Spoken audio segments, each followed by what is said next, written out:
est-ce que vous que nganga soka pesi motuki ça yebisa jamais que zakis Congo nzamba ça le biblio belé pour le Congo. Il y a rien que on va ajouter aujourd'hui par rapport au Congo. Donc ils ont mauvaise lecture, mauvaise interprétation. Il y a ministère prophétique alors que non nzamba zolo baté.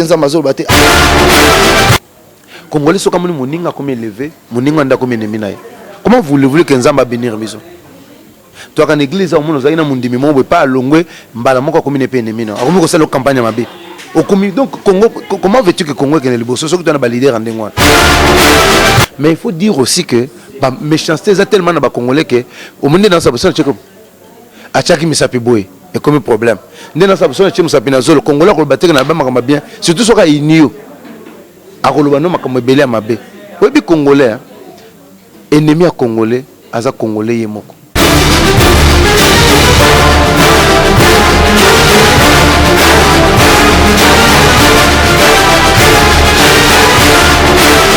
Balandi, un micro du pasteur Bobo partout où vous êtes à travers le monde.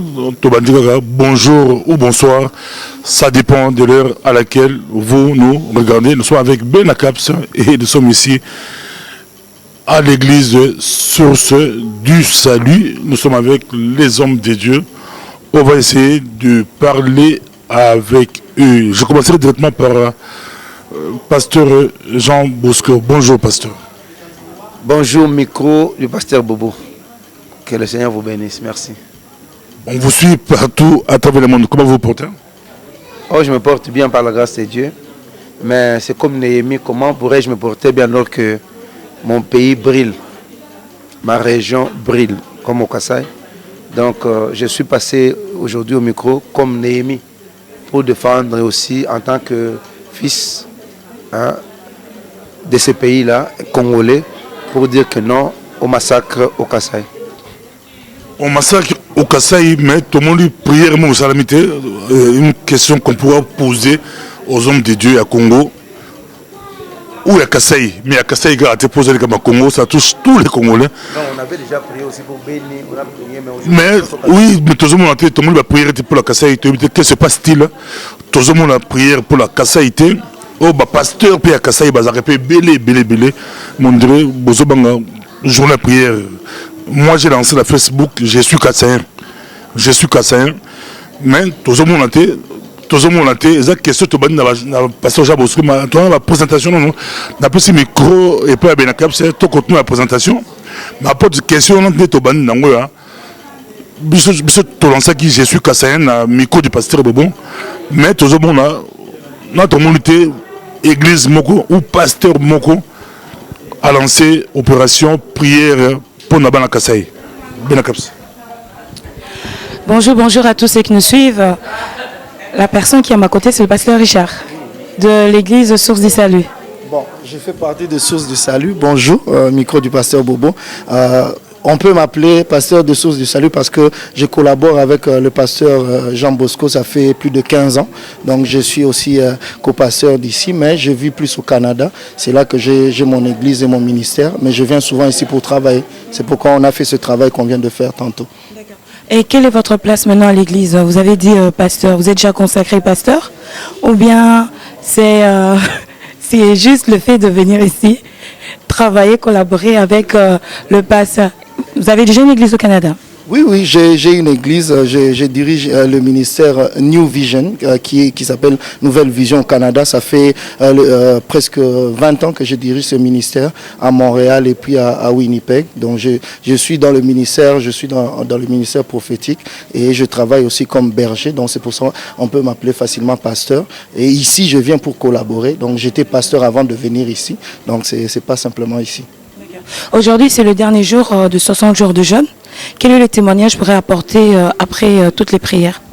En tout cas, comme le thème était en train de dire, je suis sans force, j'ai les regards tournés vers le Seigneur. On a vu les gens en train de jeûner pendant 60 jours, en train de prier. Le témoignage, c'est de voir la joie parce que malgré tout ce qu'on peut traverser dans la vie, malgré tout ce qu'on peut vivre, il y a une joie que seul Dieu peut accorder à quelqu'un. Donc c'est ce qu'on a remarqué aujourd'hui, le jour de la clôture, qu'il y avait une joie qui débordait dans les prières et dans la manière dont on était en train de faire les choses. Donc, c'est ça. Merci beaucoup, pasteur Richard. On va y revenir. Je reviens sur le pasteur Jean Bosco. Pasteur Jean Bosco, votre lecture par rapport à ce qui se passe au Kassai. Et c'est la campagne dans les lots. C'était plein dans le pasteur Richard Lobby. Est-ce que vous priez pour le Kassai? Parce que nous avons dit la Simba Caméra n'a pas quitté. Est-ce que vous priez pour le Kassai? Est-ce que tu as vraiment besoin de ressembler pour le Kassai? On a vu qu'à un certain moment donné, action, il faut qu'on pose en haut et l'équipe maloba. Donc on s'embelle. Nous n'avons pas libéré Azaïna Lola au Sambela Karaté, mais il a envoyé son fils unique sur le terrain. Donc en ce moment, tu as un temps été à Sambela, tu as un temps à poser des actes. La foi aussi, elle est morte quand il n'y a pas d'œuvre. Mais quand on voit ces œuvres, on dit qu'on a la foi. Donc en ce moment, comme celui-ci, il ce message, alerte, comme ça va tout que non, il faut tout élément parce que trop c'est trop. On voit ce qui se passe au Kassai, c'est vraiment inadmissible. En tant que Congolais d'abord, et puis natif, il y a Kassai, tout ça d'accord avec ce qui se passe. C'est le seul province où il y a mais ce que nous sommes en train de voir, on se pose des questions et on a vu que tu as besoin il faut poser des actes. Est-ce que Jean Bosco Azako Banga a montré notre retour parce que nous avons béni au prière pour la Béni, au prière pour le Congo, au prière pour l'Équateur, mais comme il y a Kassai, c'est aux Obanga qu'on prie pour la Kassai pour les tribalistes, aux Obanga Lini. Est-ce que qu'on prie pour la Kassai, ils ont comme politicien parce qu'il y a politique, mais Batbazo Koufa, tu prie pour la Bango, Jean Bosco Nazana Lula. Nana Lobaka, au prophète, le prophète n'est pas seulement où le barakampo et c'est Bessabat. Le prophète a un différemment. Tant on a le monde, que le prophète dit le contraire. Même si Bako Bomayo, mais on le dit non, ça c'est trop. En tant que pasteur, tu as un berger, tu as un gardien, tu as un âme, tu as un rappelé, mais quand on voit que, moi-même, j'ai des propres frères au Kassai. Bana, Balekinanga, Nazana ba Nokunanga, Nazana ba Yaya Nanga est propre, même sans Wazana Kassai. Oh, il est là, Bazana insécurité. Donc je ne peux pas me dire que, au bout de le temps, on à la Bible, à un certain moment donné, il faut tout le monde appeler, donc Néhémie. Tant on Néhémie, il y a qui ont marché. Assemblée, mais posé un acte pour tel, c'est ainsi que les lots, tu as un président Makubakuba, parce que tu as total, dans quel sens tu as occupé pour apporter moi un plus dans ma communauté de Kassai. Avant de pas pasteur Richard et pour n'appeler ça bien à continuer ma question. Les deux qui ont collé à Souka, 60 jours il y a prière. 60 jours plus ou moins 2 mois de prière. Thème à prière ni beaucoup de na nini. Beaucoup le message ni tout ce que ça balcolando. Et qui les deux il y a juste un message de motivation. Après avoir prié, on a eu de très bons moments. Mais nous sommes sans force. Mais nos yeux sont tournés vers toi. De la histoire de Josué et Josaphat,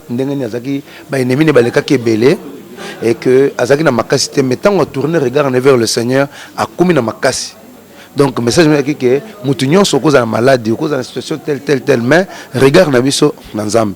Et puis batwa sepeli, batwa yambe ba bisakoli comme d'habitude, batwa moni makambu même bena pa eko senga bino mais to mandeni ngaza na kata salo o moni ngate ngana bisenga bino Nzamba olaksa que non, on se poser na micro te mais on cause toujours peut mettre na micro pour Nzamba ça la grâce. Mais batwa ba sepeli makasi d'ailleurs moto moko yaki na kisi, tu vois, tala makambo mona na kati église oyebi ke so linga tanga kombo nakotanga mais keba leo so bato bana sima na biso awa to bazana droite awa asale ka kuna leki ba plan oyeba te omona ka komo lia bona fashi tozonga nango là si en pleine campagne, en pleine prédication dans cette église Nzamba l'action maman Nzamba to tsaka tembete ou d'autres à la raté. Nous avons l'action que sœur Mou dans cette église, Azala Goa, Azala Kissi, Azala Plan Laé. Bapese Goa, allez ça, mobile, n'a pas naé, mais à combien on a cette église, Benakam a retourné, ou à expliquer pourquoi on a cette église, Bassa mais monte l'équipe prier. Question à répondre. En plus, c'est la première fois qu'il y a une église, m'a invité. Est-ce que vous savez que nganga soka pesi mutuki ça bisa jamais que zakis soki nganga pesi mutuki ça bisa zakis te ba pesi combien ba petit na ba poussière au Congo ba tino ba poussière ba tutoyi ba tebele ba sana ba biloko ba salela tout ça mais ba pesi dans le sens que il faut aller ça mibali tu vois maintenant Oui, que le diable, jamais le diable ne te dira que ce que je fais ici, ils allaient ici. Bah, vous sonnez, pour ça, c'est mon bal, non. Ou ça, c'est mon toit kabelayo, tu vois. Mais tant que vous voyez, Bible le dit que vous connaîtrez la vérité et la vérité vous affranchira. Tant que vous avez touché, elle n'a pas hésité. Au moment où mais la prophétie a battu, le monde, on n'est pas le bien, on n'est pas ça. L'homme de Dieu, Pasteur Richard, tout ça, tout le monde a bouté à l'huile et belé l'église de l'eau.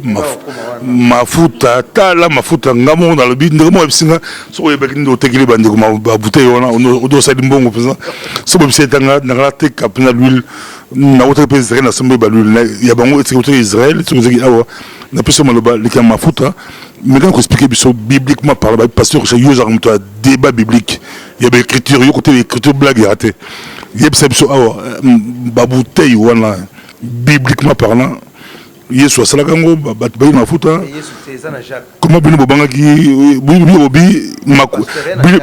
bino makolo boko chocolate na bolo sabo ali ko atake bino makolo boko chocolate banga moko ba osiko makolo bobanga ki nini moi j'étais prêt na pesa makolo nga Jean Bosco ataka mafuta makolo maintenant mona o ekomi munda muto cha ndako na bi na pesio mais en tout cas, oui, on a fait ça ouvertement, hein, devant tout le monde. Et c'est le roi matin. Pendant 60 jours, tu as Sambela, et puis à un moment donné, tu as eu instruction dans mon thème, il y a le Bible.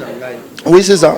Zambalobi na prophète Jean Bosco, cette instruction-là, c'était quoi? Selon la parole de Dieu, dans le livre à Jacques, si parmi vous il y a quelqu'un qui est malade, qu'il appelle les anciens, qui vont le oindre d'huile, et la prière de la foi sauvera le malade. C'est ce que la Bible dit.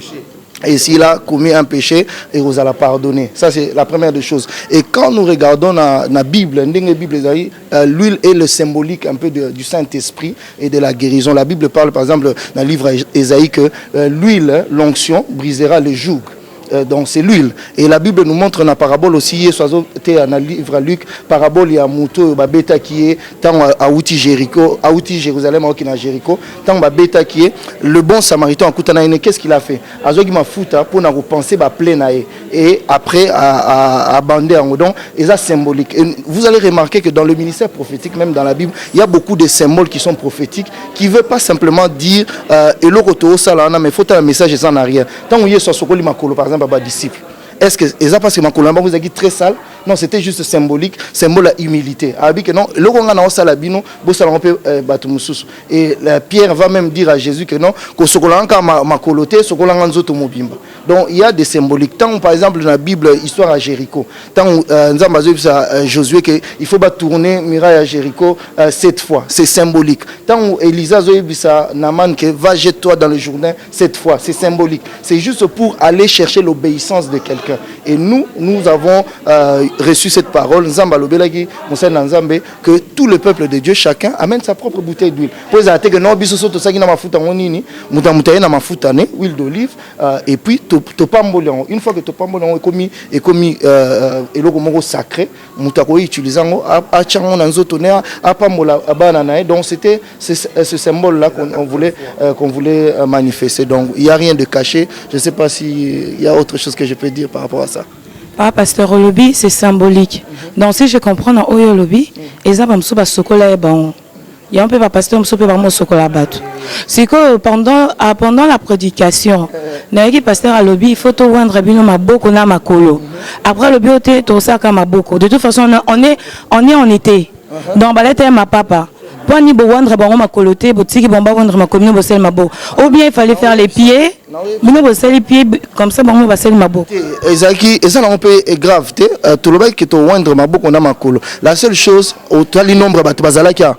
Alors répondre, au tali nombre de bazalaki. Ah, maman, tout ça peut battre. Pendant 60 jours, on a beaucoup prié, on était aussi fatigué. À un moment donné, on a dit ok, s'il faut qu'on nous semble la moutou, dans ma boucle, on a ma colo. Déjà le fait que l'huile, on a déjà oint les mains, moutou sokazu, même ma boucle, on est à pas mal ma connaisse, ma bête. Et on pouvait aussi le faire. C'est juste que on a aussi regardé le nombre de gens qui venaient, ça débordait. Il y avait d'autres personnes qui étaient fatiguées, qui devaient rentrer. Il y avait aussi cette histoire-là de timing. Donc il y avait pas quelque chose à cacher ou quoi que ce soit. Donc, il y a un atoba qui a prié pour la colonne.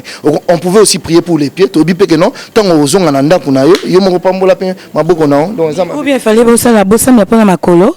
Parce que si tu peux dans foot na makolo, à quoi peut penser makolo, penser pe na maboko. Oui, on pouvait faire l'un ou l'autre. Donc, et l'autre, on a un inconvénient. Non, on a passé Jean Bosco de répondre. Mais là, avant de répondre, on a la question, M. Bobi, vous savez, 60 jours de jeûne. Ce qu'on a 60 jours de jeûne, voilà, il y a des témoignages, il y a des cancers, il y a des maladies incurables, ils sont guéris. Mais c'est que nous avons mal au bini pour l'ambo cannabiso. Pour tout le monde, le prophète Baotel m'a sousté. Bazate n'a ainsi dit l'Éternel pour notre pays. Ce qu'on nous a bini pour l'ambo cannabiso. Ou bien, Ezan Nzambe, Azolo Balisu souté, ou bien Zaba Selia Nzambe, Bakomo Banga Koloba. Combien de prophéties ont été dites sur le Congo? Combien de prophéties ont été dites dans la vie de personnel? À un moment donné, Nzambe, même temps autant la Bible, il y a des moments où Nzambe a besoin de l'obater. Il faut d'abord obéir, appliquer ce que vous avez déjà reçu. Dans le Congo, comme un problème, nous devons aussi prendre notre responsabilité. Hein? De prophétie, bon, ça va sauter. Après la prophétie, ça prend les actions. Aujourd'hui, nous sommes dans un temps où il faut agir déjà par rapport à ce que nous connaissons déjà. Sauf te prophétiser le lot que non, on appelle ça exemple que non, Congo est libéré. Si les gens ne se lèvent pas, il n'y aura pas de liberté. Même Bana Israël, nous avons prophétisé que Bakota Kana. Mais pour Bakota Kana, Babundaki. Il fallait que Moïse a tellement batamoula dans le désert, baleka ba péripéties belé pour n'en côté na Cana. Mais Dieu leur avait promis la terre promise. Tant ba commis pe batini ba espion, qu'est-ce qu'on voit? On voit qu'il y avait des géants devant et pourtant Dieu a parlé. Il y avait 10 qui ont dit que bisoto ke sou n'était pas tout le monde ba géant, mais 2 Josué et Caleb qui vont dire le contraire babi que non. Malgré ça, toro telema, toro kota, so nzambaza na biso. So 2 on appelle baloba bonté. Qu'est-ce qui allait se passer? On allait dire que Dieu est un menteur. Non, Dieu est un menteur. Congo nzambasa le Bible pour le Congo. Il n'y a rien qu'on va ajouter aujourd'hui par rapport au Congo. Donc, il y a une mauvaise lecture, mauvaise interprétation. Il y a un ministère prophétique à l'Oba. Non, Zamazolo Bate, Zamazolo Bate. Attends, Zambalobi, Congolais, faut attelema, aïba kokombo la lupangunae, aïba neni basala ramusala, aïba neni balinga pe voisin na ende koné, to lingani te ozon la prophétie. Prophétie me te lingison de konota. Et ça, il faut que non, l'amour, je dois aimer mon prochain. Donc, non, si je comprends, Léon à Kinshasa, on n'a pas de Jésus, on n'a pas de Caleb. Ce qu'on rôle il y a l'église de réveil et ça là. Parce qu'il faut te comprendre que non, je dois apprendre à aimer mon voisin, mon prochain. Ce qu'on rôle il y a l'église. Parce que ceux qui sont chrétiens, tu es bien ôté. L'église, il y a un rôle, il faut ça là. Ce qu'on rôle il y a l'église et ça là. L'église va toujours répéter Athéa. Non, Josué, yo pose à Caleb, yo pose à Josué. Je pense que ce que tu crois, que malgré ce que nous sommes en train de voir dans ce pays, un jour tout le monde a lumière, un jour tout le monde a fait que non,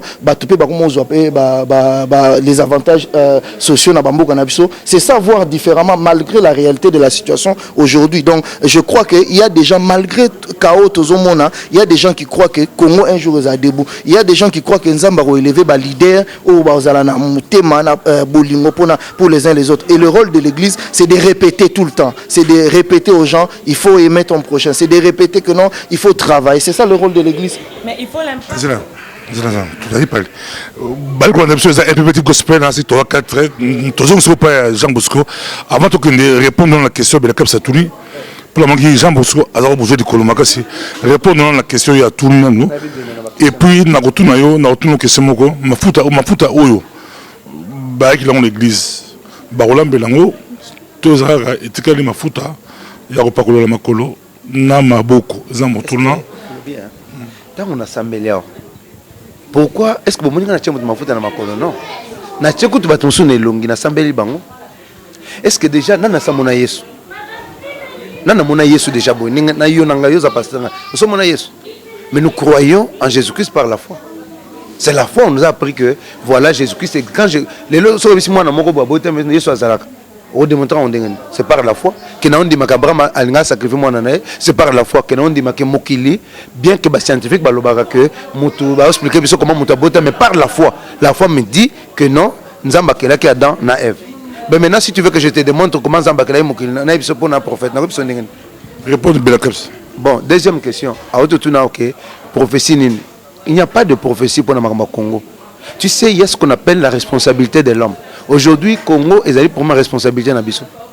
C'est tout. Tant que les 12 espions qui nous espionnaient Cana.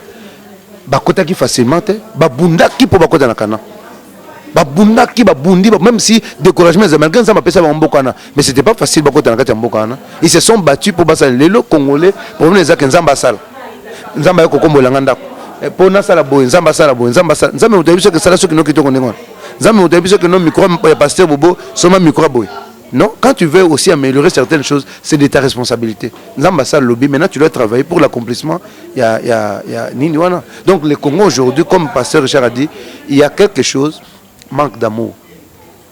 Congolais sont comme nous, moninga comme élevé, moninga nda comme ennemi. Comment voulez-vous que Nzamba bénir biso? Toi quand l'église au monde, zaina mundimi mo pas longwe, mbala moko comme ennemi. Akomi ko sala campagne mabe. Donc, Congo, comment veux-tu que Congo ait le beau? Ce que tu as un leader en Dengoan. Il faut d'abord l'amour. L'union fait la force. Mais l'union n'a pas c'est la farce. Et ça la force. L'union c'est la farce. Ça n'a pas de distraction. C'est ce que je dis qu'en ce moment ici, il y a responsabilité Nabiso. Biso, il faut prendre conscience qu'il faut tout l'inga d'abord au Nzambe à Pesibiso. Ma belle Nabiso Nzambalingi. On doit travailler na bolingo. Il y a kolingana les uns vers les autres et puis toquer le bousson.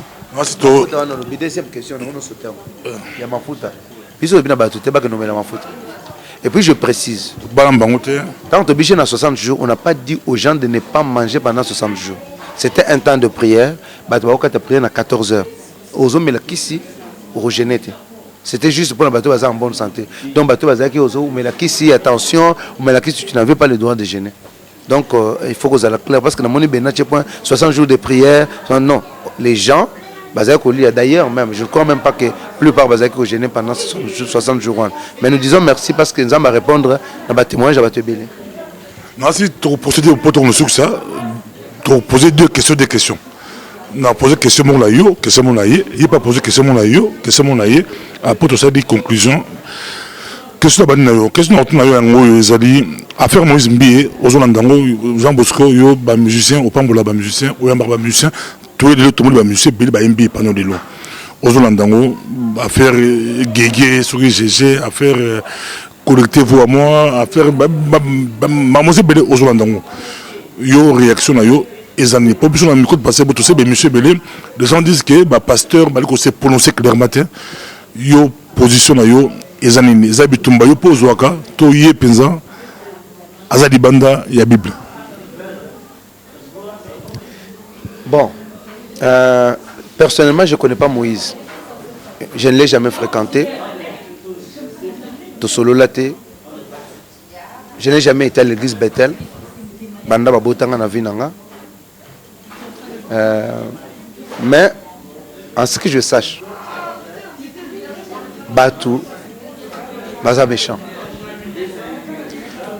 Au Moni Lelo, c'est beaucoup plus facile de critiquer Moutou. Soka Sali Moussala Nezo Keneliboso, Batba Fingaye. Nga na sa victime ya Makambouana. Bako c'est Makambo Belé. Balo Makambo Belé. Moi je pense que na yoke loka mabete. Bat Moussoupe Balingi Beza Salema. Tu vois? Balingi Batonga pour Basalema, mais c'est bien pour nos Moïse et ça les publicités. Parce que tu sais que le Congolais, tout ce qui est mauvais là, Congolais qui est notal. Mais en réalité, en soi, il n'y a rien de mauvais. Hein. Il y a un Zembo Aimbi très bien. Aimbi Mamakamsoso. GG sort au lot de GG. Il y a montage, il y a.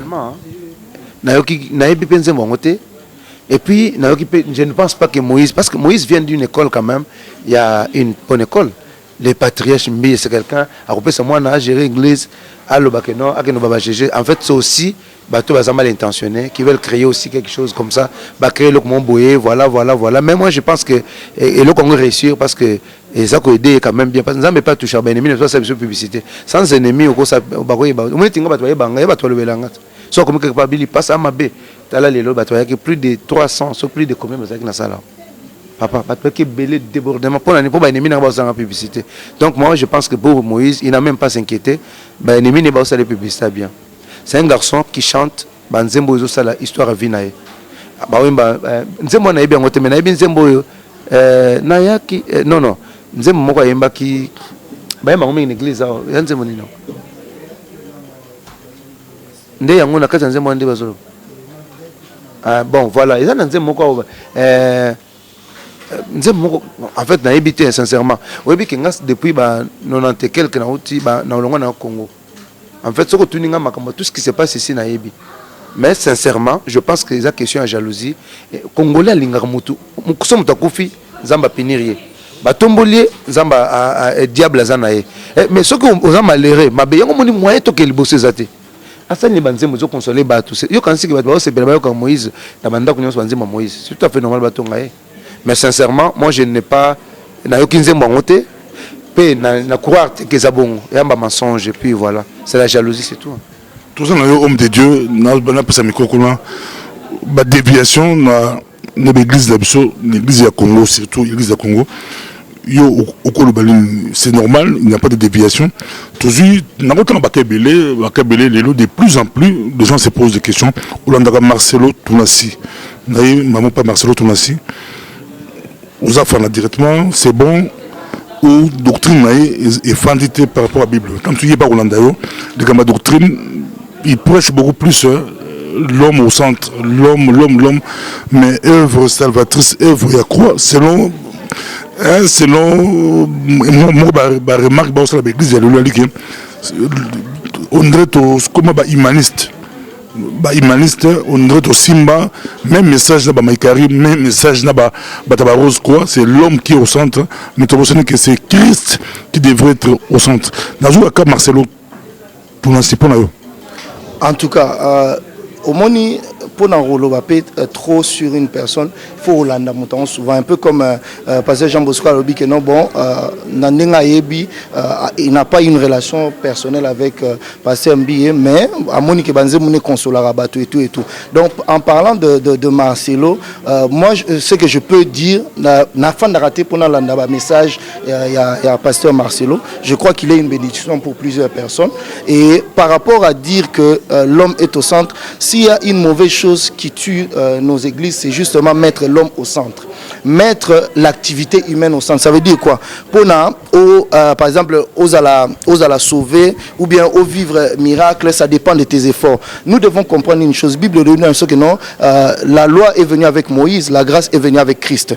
La grâce, ce n'est pas une permission de pécher. Ça, c'est une vérité. Parce que la plupart des gens qui prêchent Maramboaba, péché, sanctification, ils pensent que les gens qui prêchent la grâce, ils sont en train de donner une permission aux gens de pécher. Or, d'ailleurs, si on comprend le message à grâce, s'il y a une chose qui ne va pas faire, c'est pécher. On peut se faire exemple. Quelqu'un qui est emprisonné, il sait que non, condamnation est à perpétuité. Donc, il a vivre aux en prison. Alors, Moutouana vivra en prison, et en prison. Alors, un beau jour, parce que Abomaki ou bien Ibaki en la prison de un beau jour à mon mesure de grâce Moroboé présidentielle signé babi que non salut grâce au bimana prison pour on t'accorde une seconde chance yebisanga est-ce que Moutouana a osana facilité à ozonga soit que no yiba pour que vie dans la prison. La grâce, c'est ça. Donc, ceux qui comprennent la grâce, ils savent que le quoi j'ai été bénéficiaire de la grâce.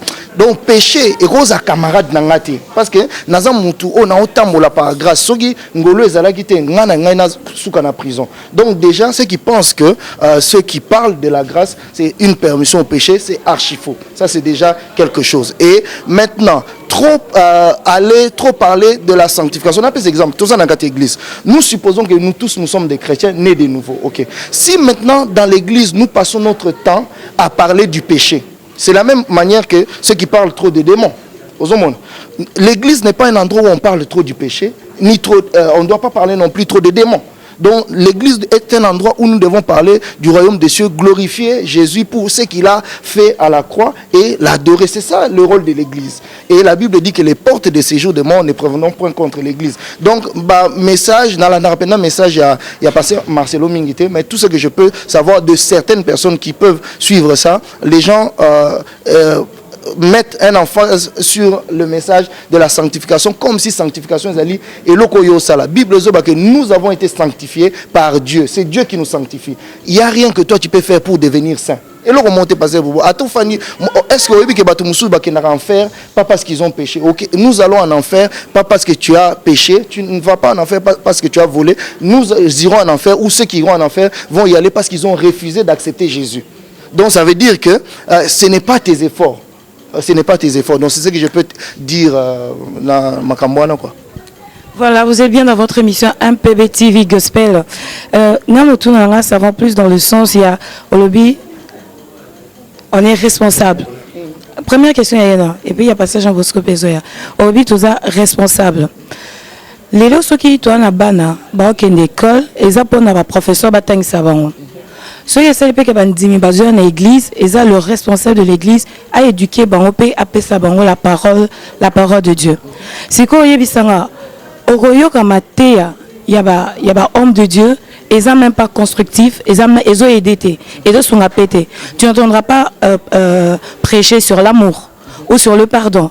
C'est plus les finances, c'est plus sur d'autres thèmes. Ce qu'on a lacune, ils ont un pasteur.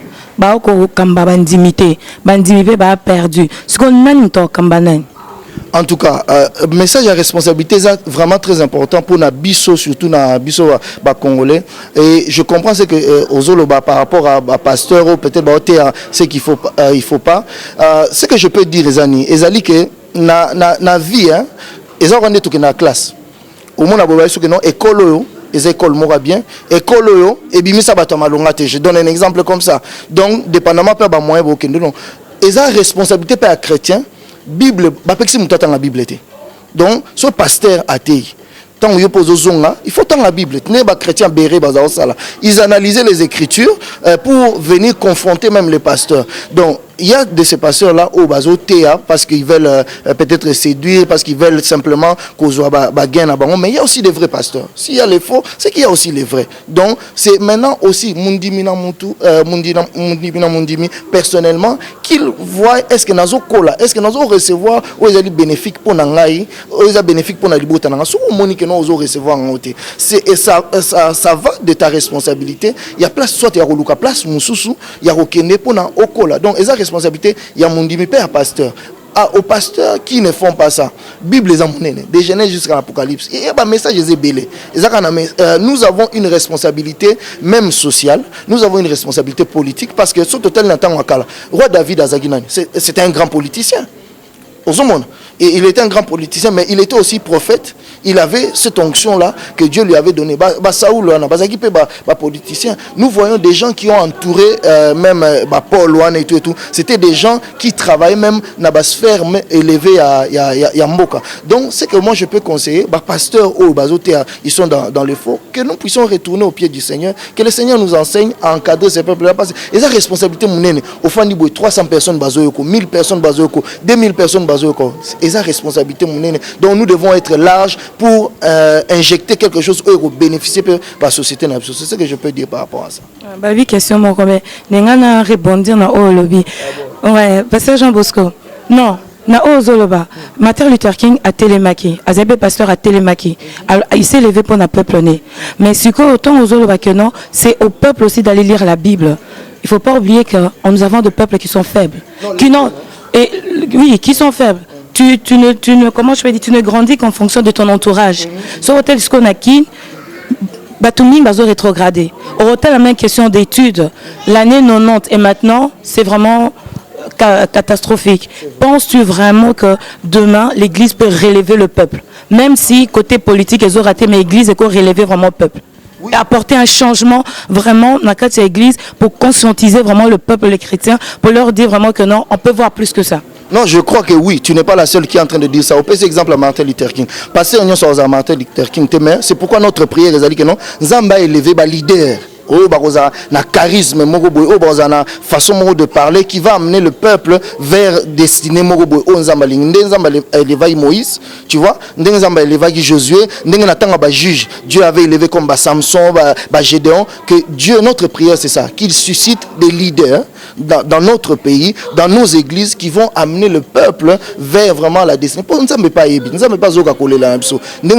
Tu n'es pas la seule qui dit ça. Plusieurs personnes disent la même chose. Donc notre prière c'est que au milieu de nous des pasteurs, que le Seigneur suscite des bons leaders. Et nous prions aussi que Nzambe n'a pas sphère nyonso ya mboka, Nzambe a élevé des bons leaders. Ce n'est que les bons leaders qui vont accompagner, amener les gens la destinée à bien. C'est ce qu'on peut dire.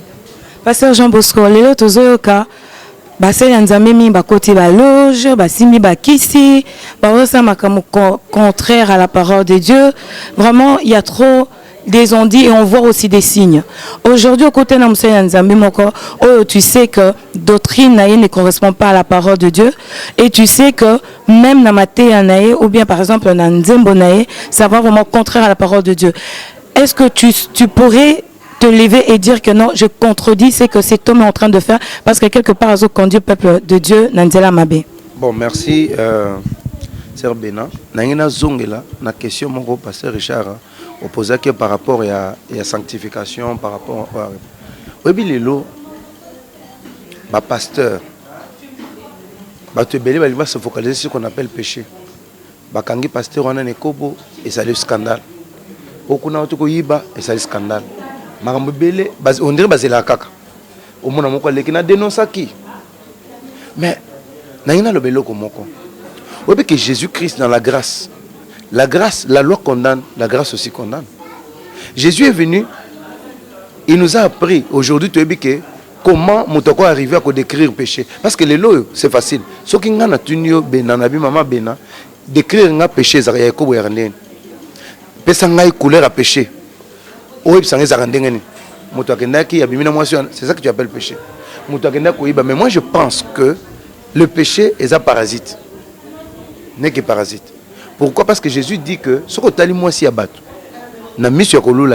c'est que quelque part tu as déjà péché. Donc il faut faire tout pour fermer ma porte et ma pensée qui nous pousse. Il y a rien de roïba. Au moins, même avant, on condamné dans beaucoup. N'a eu intention que nous bomba moto. N'a bien bomba été. On juge à condamner. Mais ceux qui n'ont acte, n'a posé acte préméditation, n'a qu'un bon moto, n'a qu'une prison. Mais donc il faut travailler à ce que mitou n'a biso d'abord, parce que ce qui permet que moto comme une action on a ko bon moto, acte on a c'est que c'est quelque part penser moko ma bé. Donc na mitou n'a biso, il faut essayer un peu de fermer la porte de la pensée n'a biso qui fait que bah tu vas nous pécher trop. Mais les gens ne font pas ça. Bah vous avez acte. Est-ce qu'on travaille aussi dans le niveau pensée? L'existence, l'essence précède l'existence. Avant ça, les camps, c'est comme une pensée. Si je fais travailler Moutounanga, je pense que ça va aller. Deuxième point, on retourne à Bisso, question on retourne à Sikoyo, pour dénoncer les faux pasteurs, les faux musiciens. D'abord, il faut que banze mon bango. Nzamba yoka, on va tout bakanza que non, nena boy bayoka nga. Nga sélectionné banze mon yoka, na sélectionné ka.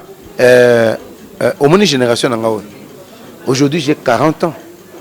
Tu penses que tu as 20 ans, Banzemouni na yoka na 16 ans, ngati les gens comme 40 ans. Nana batumo boina. Net sok na exprimer que ngai sincèrement ti na koli na vie nanga. Na yebi banzembo ya ba frère mente. Tala tina ngai na linga kako na ba série na tala dona beja.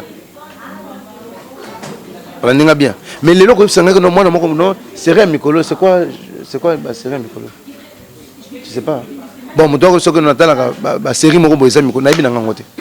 Parce que âge nanga, na ba génération na to leka. Et na ba neti lelo tant biso to kola. To ba na mike. O lingo linga to mona ba wenge wana. O mona ba wenge wana. Mais ko sanga lelo vraiment nga Jean Bosco. Na yebi bano ba bimisi ka lobia. Na yebi bango na mona bango mais j'ai pas le temps. Donc na ngena biso que na ko dénoncer ngo soki na yoka kango soki pe na moni yango les kamambe na ko dénoncer parce que nous sommes appelés à dénoncer mais ça la ndengwana. Mais il faut dire aussi que ba méchanceté est tellement na ba congolais que au monde dans sa personne tcheko a chaki misapi boy et comme problème ndena sa personne tchemu sapi na zolo congolais ko bateka na ba makamba bien surtout soka inio a ko lobano makamba belé à mabe webi congolais ennemi à congolais aza congolais yemoko mutabo mamoninga lelo to ko élever té. Na peu exemple baba kenda ba mbiye ba nani comment on nani les lois ba ko boma bango ba ko détruire bango et puis ba loko fa bandaka loko fa yaka yeba mot ko la mosu soko sutuka e ba boti ba loko fa ça mabe c'est bon lobi moloto ye ba lokeli moloto à faire ti nani tout le monde peut ba pierre ba commettre ba erreur. Est-ce que tu penses il y a au moins on appelle cet exemple hein? C'est là que je dis que Jésus est différent avec tous ces autres leaders. Yesu akota na mutumoko, moi tu vois na akota na mutumoko, c'est-à-dire que batuyon sont condamnés pour l'amour et batuyon il faut lapider, lelo faut kufa. Bon ngamiso ninga péché bo et sous kunda eto kunda lelo. Yesu a dit non, je vais pas encore lui donner une dernière chance. Voilà la différence. Il y a des pasteurs sur les qui a eu une prophétie. Ce n'est pas ça. Même quelqu'un qui a péché, on peut récupérer cette personne-là et peut nous servir aussi pour un exemple. Pour nous clôturer exemple, ce que tu veux, Pierre. Est-ce que Pierre c'était un vraiment modèle? Pour un temps à Pierre, pour un temps à Babsom. Oh, Moutayemba Kinzembo, check comment Mout. Oui, que n'a pas l'action à Babsom place au bat, David a un combat bat. Mais les lots, ça devient un problème quand quelqu'un ne t'aime pas. Oh, le coffre est bien condamné. Il y a la gloire, il y a la place à Dieu. Tu es bien ou bien. Dieu d'Abraham, Dieu d'Isaac, Dieu de Jacob. Pourquoi pas bien Jean Bosco? Si je dis connectez-vous à moi, est-ce que c'est un problème? Non, c'est l'année Sabino. Jean Bosco. Connectez-vous à moi. Ok, maintenant, je vais te donner un exemple. Est-ce que tu sais que sur la terre des hommes ici, nous avons des représentants? L'ambassadeur américain, quand il parle au nom de qui? L'ambassadeur américain parle au nom des États-Unis. C'est-à-dire que tout ce qu'il fait comme déclaration, il engage le président américain. Et le jour que tu vas oser toucher à l'ambassadeur américain, c'est que tu as touché même aux Américains eux-mêmes. Alors quand l'ambassadeur parle, il parle au nom du président. Ce qui est ambassadeur américain sort au nom de GG. Maintenant, sur la terre des hommes ici, nous sommes les ambassadeurs, co-héritiers avec. Nous sommes sur la terre, nous représentons Christ. Il dit, je confirme la parole de mon serviteur et j'accomplis ce qui prédisent mes envoyés. Il dit, la parole de mon serviteur. Si je dis aujourd'hui, je te déclare guéri. Est-ce que Nzambe Biezanga? On a posé des questions aux gens. On a question dans la souka. Benakap sa clôture vidéo. Jean Bosco là, il a Yomoko. Phénomène Jean Bosco, ils ont quand même tout le blépé on a Yomoko. Au bandi ministère pour 1000 ministère de l'Ufandi.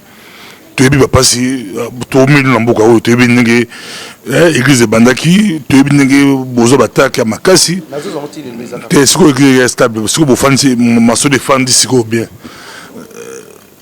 Phénomène Facebook, Facebook direct. À toi, je me demande bien, je la Facebook direct, c'est pas quand même. Bien que c'est un gars, l'andana nous Facebook direct, il y a Pasteur Jean Bosco, na Fandi, na Landi en haut, et puis tout le monde dit, bah, t'es bazar, tout le monde, toi qui dimanche, moi, tout le monde qui bandi mbaki, par rapport à Facebook direct, bah, je suis pas bien même gars, baki, le tout le monde, montoyer les lots, à Paris, 300 km, comme Kin Mata dit, a été à Landa, Jean Bosco. Phénomène Jean Bosco. Mais on peut expliquer des avantages à Facebook direct. Pour battre c'est l'avantage. Pour opérer avantage, nous avons des avantages. On a une expérience. Comme on a battu Bélé Balandaka. On a des avantages dans haut. Et puis, phénomène Jean Bosco. Phénomène, on passe succès la bino. Monsieur Abi Bosimba qui ça 10 ans d'équipe. 10 ans. En fait, moto a ranelo ko nzambe babundisaka ye. Omona mboko babundisanga na ba grand pasteur. Bon, ba grand par rapport au niveau na ba na mitu na ba kansa za ba grand.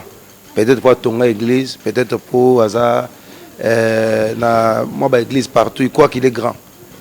Mais il n'a jamais été mon papa. Naza chrétienté Jean Bosco. Oui, parce que Moussa Baza, 100 ans, à quand ça papa non molimo, mais c'est son âge, il n'est pas papa noté. Tu comprends? Donc tu vas confondre là. Na na mboko yo, ba soutenir Nzambe appuyer nga. Des avantages il y a Facebook, c'est que mutu moko est mal éduqué, mal intentionné, a rôle le capable ni ko fingo tina nzoto na. Côté Facebook direct na yo. Moi c'est moi le dernièrement anonyme. Na répondre que tu es mal éduqué. Il fallait bloquer. Na bloqué parce que ça est impoli et puis mal éduqué. Pourquoi? Parce que au kuti batba na monde na bamba osambela nzambe yo koti pour ya ko finga et puis ma ofinga nga. Papa ofinga nga ti webi na ba finga boité na vie. Mais ça ninga chaud ni faut na monika ça complexe parce que mutu o leki obani ko finga obani ko distraire batu. Mais na yebisio nzamba ko frapper. Mon Nzambo de Sambela, je ne suis pas Sambela, na Limbissier, mais Nzambo de tous ces pays ici-bas. Limbissier, Jean Bosco, on a des avantages, mais on peut quand même élément. C'est l'élément très bien. Ils ont très macassé. En direct, Alinga Pertebenga, a fini d'abord, à IBT, na Soka Nangwa, Baniko Finga, à Yebi, na IBT, par sa monanga, na Latibilambate, pour Finginga. Mais, comme on a une action qui répond à une réaction, na répondre que mbala moko na biso za mal éduqué pour ça impoli. On a amateur. Donc en direct, on a répondu. Tu es en direct. Papa, na bande ko sambela yo ko ti bo perturber nga na ko ti makambo zo ba chrétien ngo yo ko ya boyo ko ti biso ta na église boyo obi lelo papa Jean Bosco il y a 10 ans na Jean Bosco lelo na changé obi na changé pour j'ai compris une chose bato yo ko salisa nde ba ko ba ennemi na bato ko za na bango lelo lobi nde ba ko ba ennemi na omona muto aluka ke no acha obi nzembo ya mal à l'aise ocha omona muto Jean Bosco liwa ya Lazare ezali mpona nkembo nzambe me yanga liwa Jean Bosco eza nde bato basepela d'ailleurs nasi belaka azongela nasala yo papa pasteur au Canada toki témoignage mukuse na pour ça mukuse témoignage na yo pour bato musu ba la doute soit moni jeune bien habillé bogar ausel ensemble ba doute ezaka bato kota ba doute penza est-ce que ba jeune peut passer ensemble sur peut-être moi témoignage na yo à peine na yo na mukuse au milieu ministère comme 20 ans c'est beaucoup 20 ans na moi mukuse et puis la question répondait aux membres opératif membre de l'église du salut mais il y a Canada na kangite tout ce que ça va. Non, par rapport à Kando Lobby, donc ça fait longtemps que tu as Makamanzambo. Donc quand on a commencé, par exemple, quand on a la Belgique pour la première fois, je pense que j'avais 23 ans.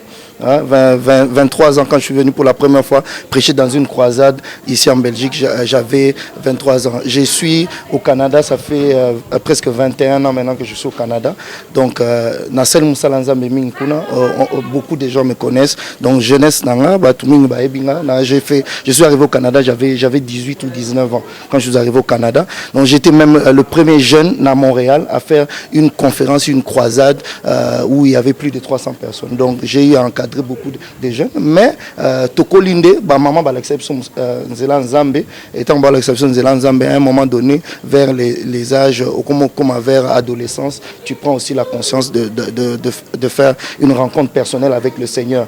Donc, et à partir de là, aux Anamakolaba pasteurs, nous avons eu des pasteurs qui nous ont encadrés partout, nous sommes passés, na Congo, en Zambie, j'étais en Zambie, à Montréal, et permettre au Samsalanzam. Donc j'ai commencé à prêcher, je pense en 99, Bissotoba 99, Belge Boulbara 99. Donc j'ai commencé à prêcher en 99. En 2000, j'ai commencé mon ministère que j'appelle Nouvelle Vision, New Vision Ministry. Alors comme avec Pasteur Jean Bosco et Jean-Claude, on se connaît depuis longtemps. Avant même Toïba Nzambe, on se connaît. Donc c'est la famille. Alors à un moment donné, on a décidé de travailler ensemble. Parce que moi, tu ne peux pas faire confiance à n'importe qui. Donc il y a beaucoup de trahison. Et c'est comme ça qu'avec la main d'association, quand l'église de Bruxelles a commencé, ils ont fait appel à moi.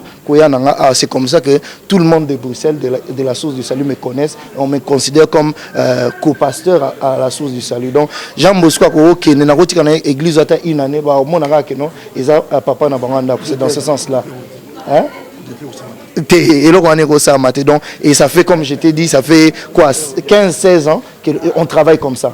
Donc, est-ce que tu as chrétien, Psaume 23, Psaume 10, mais tu es via David. Et ce qu'il a fait du mal. J'ai aimé ce que pasteur a dit que non, on peut le récupérer. Tous à la tête parce que moni Moussa Nzambe ou bien un frère, une soeur, à Salimbe Bamoboué, to ticket na prison à Lissoum. Tu vois un peu, to ticket na prison à Lissoum. Non, Dieu, ce qui nous a pardonné Moutou. Hein, tous à pas mesure que nous avons pardonné, c'est important. Donc je voulais un peu confirmer ça aussi. J'aime bien. Donc, oui, nous arrivons à la fin de notre émission. Au lobby Med Association pour travailler ensemble avec le pasteur Jean Bosco. Tout le monde a bandeko yana l'équipe travailler ensemble, mais ici la mabé. Mais nga souhait n'angeza que boza l'exemplaire bo kepe liboso za témoignage pour la peuple communauté nabiso bon on appelle que non Togo travailler pas ensemble, il y a pas de séparation. Ce que le il y a 20 ans au Longwe Montréal. Pour biso to ba ka ba sa ya nzambo bazaka ba Longwe eska bazala ki batika ba dossier belé. Ce que to yeba yo comme la Belgique, ce qu'on a Montréal ba dossier tikala aux un témoignage bien ou bien peut-être Tu es habité. Comme j'ai l'habitude de venir, je viens en Belgique, des fois dans ça 1 mois, des fois dans ça 2 mois, mais quand j'ai fini, et pas dans le Canada, dans Afrique, dans le Congo, dans 1 mois, 2 mois, je rentre, je pars au Cameroun, dans ça la même chose. Donc, dans un dossier, nous sommes des êtres humains,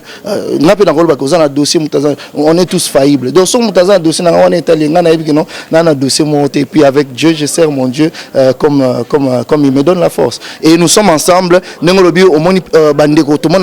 puis après, bon, nous croyons que si Dieu connecte les bonnes personnes pour la bonne chose, il ne peut pas y avoir des choses comme ça. Il faut qu'il y ait séparation. Et Rosana, mais je considère ma maison,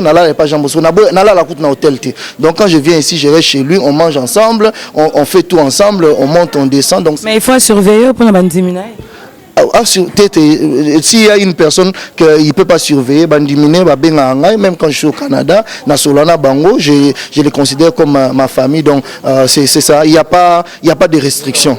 D'accord. Oui, non, tu as commis déjà la souka, mais je sens que parce que Jean Bosco a bâti ça. La preuve en est que pendant ces 60 jours, j'ai prêché tous les 60 jours. Mais comme ça, il y a le bâti ça, comme ça, tu clôturer l'émission. Miko équipage Jean Bosco, Azar Blurubélé, a clôturé vidéo. N'a tout qui peut sur phénomène Jean Bosco, à Kimakiango. C'est un phénomène, tout le bélango, tout le bélé, Marcelo, tout le tout le bélé, Bambi, mais il y a aussi phénomène, phénomène Jean Bosco, Bandi Magamutu, par rapport à Nengue Moussala et Oumeli. Batibélé, Banda, Batika, Bamsou, Batika, Bango, Bakima. Phénomène quand même. Tout ce hein? Tout ce qui est, il y a des choses. Au moins, il est là, tu comme dans le monde internet. Dans le 21e siècle, tu as habité. Tous les gens, les pasteurs rebelles qui font autant de nombre de vies, c'est normal. Mais là, quand tu as aujourd'hui, année 2000, non, année 96, jusqu'à 98, 99, à Kinshasa, on ne parlait que de jumeaux. Mais il n'y avait pas d'internet. Nous avons géré l'église. Il y a plus de 6000 membres. À Kinshasa même. 6 000. Ma preuve, n'a pas cette image. Oui, et il a un grave. Moutinho soit yebi église Nouvelle-Jérusalem. Il y a pasteur Carlos Rodriguez. Il y a Kim. Il y a Kinshasa. Non, Nouvelle-Jérusalem. Ezali, pasteur responsable, c'est moi, Jean Bosco. D'ailleurs, j'assume. Ngai Moutina Bengisa, pasteur Carlos, na Brésil, Haïti, na Kinshasa. Tout le monde va bien. Rodriguez. Nana bana o to na Kinshasa bazao. À l'époque, il n'y avait pas d'internet. To longo wana.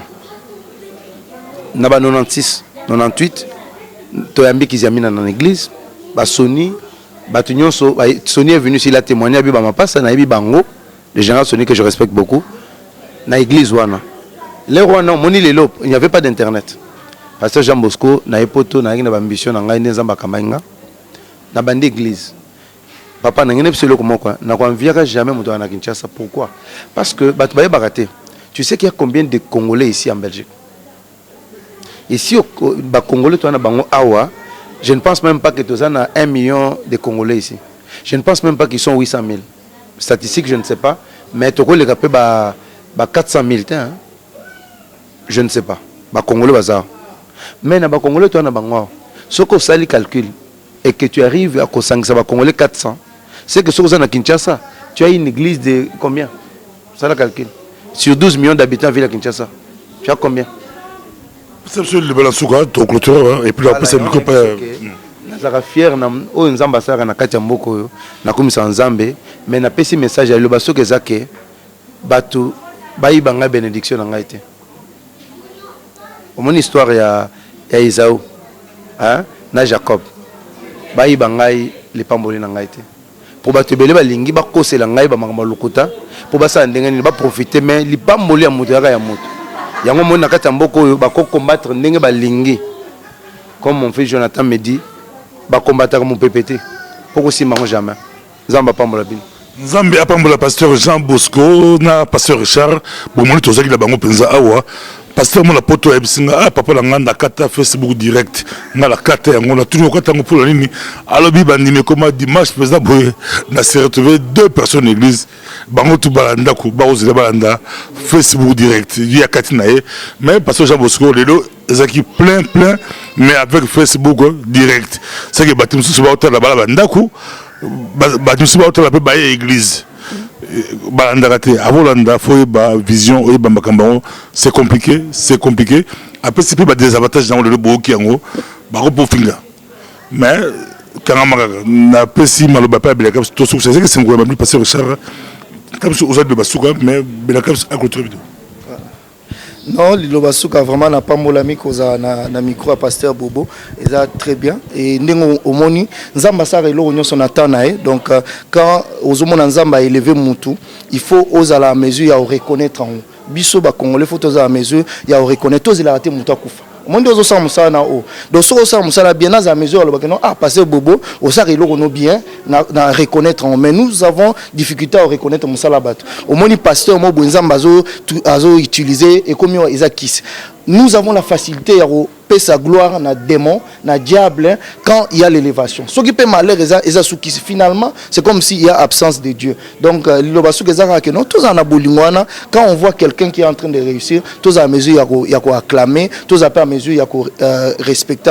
C'est comme ça que Dieu aussi va faire pour nous. Et ndenge to baine bande l'émission, tous à na mawa pour na bande konapso kuna na Kasai ndenge bazo subir ba tuerie ndengwana prière na biso ezali vraiment que non nzambe non seulement à sungame que à susciter les biso ba leader au bazana unité en mboka na biso pour que nous puissions pas avoir des choses comme ça. Donc c'est ce que je peux dire comme mot de la fin.